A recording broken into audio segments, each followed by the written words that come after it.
I want to always see first row, so let's say header row and first two columns. How can I do it in Excel? It's very simple task because I just have to select cell. For each I want to always see rows above and columns to the left. And when I select the cell, I can just go to View tab and choose Freeze Panes command. When I expand this command, I can freeze only top row, so the first row, or first column, so the column A.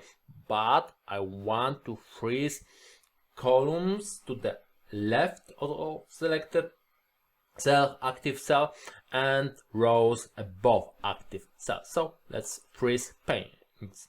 And now I always see first row and always see first two columns.